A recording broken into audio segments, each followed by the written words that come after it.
Mr. Henley, it's our honor to have you before the committee, and you may present your opening statement. Thank you. Chairman Tillis, Senator Coons, and members of the subcommittee, I thank you for inviting me to participate in today's hearing. My name is Don Henley. I come here today with a heavy heart, mindful of the chaos and pain that has engulfed this nation. I'm aware that many in my industry have chosen this date to observe a day of inactivity and quiet contemplation. In being present here, I mean no disrespect to those who have chosen to set aside this day. I wish to state for the record that I stand in solidarity with my brothers and sisters in the creative community and with all my fellow citizens who seek a better and more just world for everyone.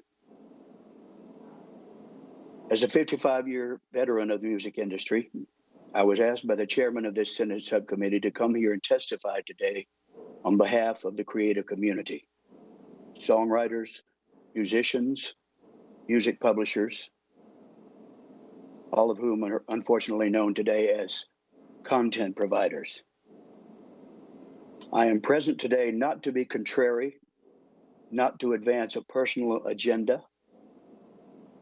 At age 73 and indefinitely homebound by the COVID-19 pandemic, I'm in the final chapter of my career.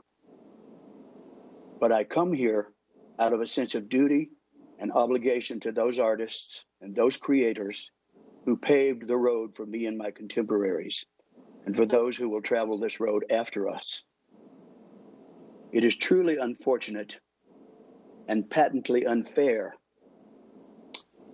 that the music industry is perceived only in terms of its most successful and wealthy celebrities, when in fact there are millions of people working in the industry, struggling in relative obscurity, people whose voices would never be heard were it not for hearings such as the one being held today. So I'm compelled to seize this opportunity to discuss aspects of the fundamental issues that are foremost in the national conversation at this anxious moment. Those issues are fairness,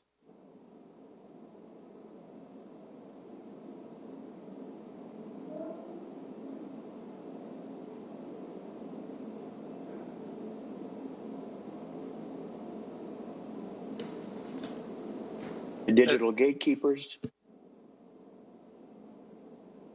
I have been targeted by the digital gatekeepers and their many shills and surrogates. It began last Friday in a newspaper that belongs to Mr. Bezos, a newspaper that is behind a paywall, and it continues today. Big Tech was probably hoping that this hearing would be canceled or that I would be intimidated to the extent that I would not testify. But I will not be silent on this issue.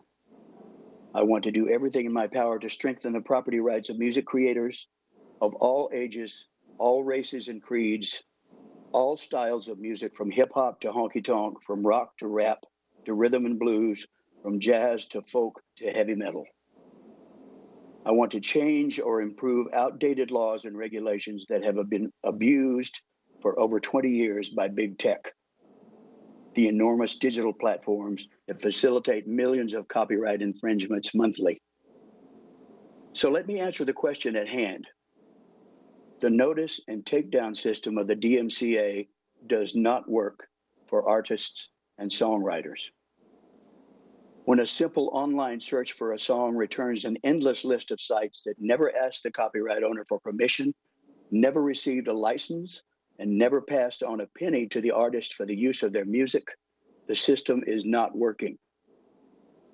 Today, when the marketplace has matured, the digital platforms continue to use Section 512 as a negotiating leverage to pay license fees which are well below market. The system is not working. When the burden of policing copyright infringements on global platforms lies with the artist instead of the massive technology companies who own and operate the platforms, the system is not working. The system is antiquated and badly broken. and the creative community is paying a very steep price. I have worked hard to establish my career and reputation, and I have enjoyed success. But for me, this is a matter of principle. I am speaking out for those songwriters and recording artists who are struggling to make a living, particularly now, as our industry has been decimated by the pandemic. We need equitable compensation for the rights guaranteed to authors under the Constitution. Given the current ban on large social gatherings and the indefinite pause in live performances, income from licensed digital music services may be the only real source of revenue that music creators can rely on for the foreseeable future. So it is imperative that the devaluation of music, which is a direct result of the DMCA, ceases.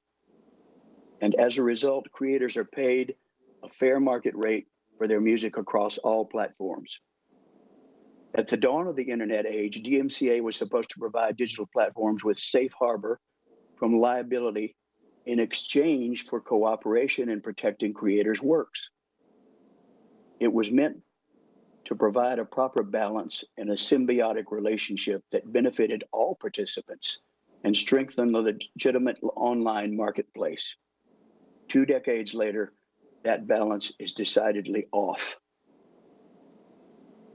In a world where more than 500 hours of video are uploaded to YouTube every minute, more than 1 billion videos are viewed on TikTok every day, and there are over 500 million daily active users on Instagram, it is clear that the massive online services are flourishing, while artists have no ability to combat the rampant infringement that occurs on these platforms.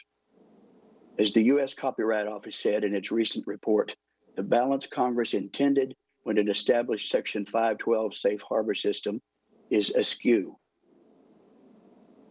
Content owners send hundreds of millions of takedown notices annually, hundreds of millions, and often for each infringing link or file taken down, a dozen more pop up in its place. But even worse, due to the antiquated procedures dictated by the DMCA, internet services with clear oversight and control of content posted on their websites are continuing to monetize and collect advertising revenue on videos containing music, even after that music has been flagged by the music creator as an infringement. How is that a fair bargain? The astronomical number of infringement notices sent by creators is not a sign that the system is working, as some defenders of the DMCA suggest.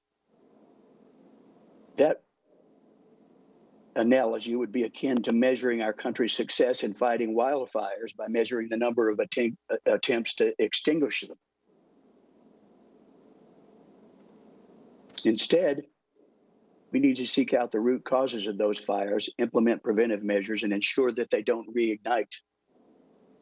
Many of the enormous tech companies who benefit from the safe harbor provisions of the DMCA have the tools to do just that. They have the tools. They have the capability to monitor infringements on their platforms and provide enhanced tools for content owners. They simply choose not to. They are capable of understanding and tracking individual likes and dislikes of the fans who visit the platform with frightening accuracy. And yet, we are supposed to believe that putting in place a meaningful barrier to infringement is beyond their capabilities. More accurately, it's beyond their desire. These tech giants are afraid that blocking infringing content will reduce traffic, and reducing traffic decreases their ad revenue. So instead of focusing on platform improvements that drive consumer satisfaction, they rely on copyrighted material, whether licensed or not, to keep consumers engaged. With the DMCA as cover, these companies simply have no incentive to improve technological protection measures. And the courts have facilitated this worldview, broadening application of the safe harbor provision, watering down obligations of online services, and eliminating consequences. The result is an anemic notice and takedown system that still allows big tech to rake in revenue by monetizing access to unlicensed works, despite being notified of the infringements or even repeat infringements. We simply cannot continue like this. I applaud and I thank this subcommittee for shining a light on the damage caused by the unfulfilled promise of a meaningful, effective notice and takedown system. Creators need recourse for the unlicensed, illicit use of their valuable works online, and the DMCA is not providing that to them. Like a classic song or a classic album or band, some creations stand the test of time, resonating across generations. Other products are best left there in the past or updated to reflect a modern world. The DMCA has shown its age. The DMCA is a relic of a MySpace era in a TikTok world. Our nation's countless creators, most of them small businesses, deserve a better system that recognizes the needs of online participants and a procedure that properly applies the rules and implements today's technology with an eye toward tomorrow. Only then can we truly achieve the proper balance and the thriving, legitimate online marketplace this institution envisioned so many years ago. Thank you. Thank you, Mr. Henley.